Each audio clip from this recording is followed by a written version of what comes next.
Mes chers compatriotes, citoyens de la Fédération de Russie, peuple du Donbass, frères et sœurs du monde slave, amis du monde entier, je vous parle aujourd'hui le cœur lourd. Je vous parle en tant que président, en tant que père, en tant qu'homme. Car ce qui se joue sous nos yeux dépasse la politique, dépasse la géopolitique, dépasse les intérêts économiques. Ce qui se joue, c'est une tragédie humaine d'une ampleur que l'histoire jugera sévèrement. Depuis maintenant plus de 2 années, la terre d'Ukraine est ravagée, mais que ceux qui m'écoutent le comprennent bien. Cette guerre n'a pas été voulue par la Russie.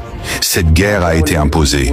Elle a été planifiée, alimentée, provoquée, non pas par le peuple ukrainien, qui est un peuple frère, non pas par la Russie, qui n'a jamais renié la paix, mais par un système froid, cynique et destructeur, incarné aujourd'hui par l'Occident collectif, dirigé depuis Washington, relayé par Bruxelles, exécuté par ceux qui ont vendu leur âme au diable. Volodymyr Zelensky. Ce nom résonne aujourd'hui non pas comme celui d'un dirigeant courageux, mais comme celui d'un acteur tragique d'une farce sanglante, un ancien comédien devenu instrument. Il ne gouverne pas son pays, il lit un script. Et ce script, écrit à Washington, relu à Londres, corrigé à Berlin et Paris, ne parle pas de paix. Il parle d'escalade. Il parle d'armement. Il parle de prolonger indéfiniment les souffrances du peuple ukrainien pour retarder une vérité que tout le monde connaît. Cette guerre est perdue d'avance pour ceux qui ont trahi l'histoire et leur propre peuple. Zelensky n'a pas seulement trahi la Russie, il a trahi l'Ukraine. Il a trahi son peuple. Il a sacrifié des générations entières sur l'autel d'un nationalisme stérile et d'une alliance artificielle. Chaque jour, des jeunes Ukrainiens meurent. Des familles sont détruites. Des villes sont réduites à l'état de cendres. Et pourquoi? Pour l'OTAN? Pour des promesses d'adhésion à l'Union européenne qui n'arriveront jamais? Pour des applaudissements dans des parlements étrangers, pendant que les mères ukrainiennes pleurent leurs fils? Et que fait l'Europe? L'Europe, berceau des Lumières, se comporte aujourd'hui comme une marionnette. Elle a perdu son âme, elle a perdu son indépendance, elle a perdu son humanité. Elle préfère livrer des canons plutôt que du pain. Elle préfère fournir des missiles plutôt que de tendre la main. Et elle ose nous parler de morale, alors qu'elle arme un régime qui bombarde ses propres citoyens depuis plus de 8 ans, dans le silence complice de ses médias. À ceux qui m'écoutent en Europe, ouvrez les yeux. Ce n'est pas la Russie qui détruit l'Ukraine. Ce sont vos dirigeants. Ce sont vos décisions. Ce sont vos sanctions, vos armes, vos mensonges. Vous avez sacrifié un peuple entier pour affaiblir la Russie, mais vous ne l'affaiblirez pas.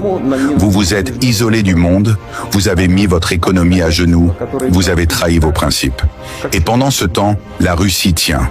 La Russie résiste, la Russie avance, parce que nous ne luttons pas seulement pour nous, nous luttons pour la vérité, nous luttons pour l'histoire, nous luttons pour ne pas laisser le mensonge devenir la norme. Nous avons tendu la main, nous avons proposé la paix, nous avons signé des accords que vous avez piétinés.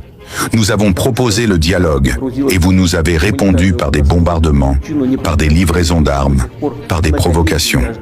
Alors je le dis aujourd'hui, avec solennité, avec fermeté, la Russie ne reculera pas. La Russie ne laissera pas ses citoyens, ses alliés, ses peuples frères être massacrés au nom des intérêts américains. Nous protégerons nos terres, nous protégerons nos gens, nous défendrons la justice, même si cela exige des sacrifices, car nous savons que notre combat est juste. Et à vous, Zelensky, si vous m'écoutez encore, regardez autour de vous. Que voyez-vous?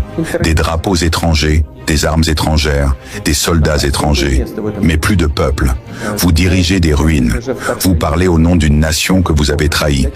Il est encore temps de déposer les armes. Il est encore temps de penser à vos enfants, à vos femmes, à vos anciens.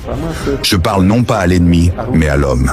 Car même en vous, il reste peut-être un éclat d'humanité. Et à l'Europe, je demande, jusqu'où irez-vous? Jusqu'au dernier Ukrainien? Jusqu'au dernier espoir? Jusqu'à ce que vos propres peuples vous demandent des comptes? Il n'est jamais trop tard pour revenir à la raison. La Russie ne vous menace pas. La Russie vous tend la main.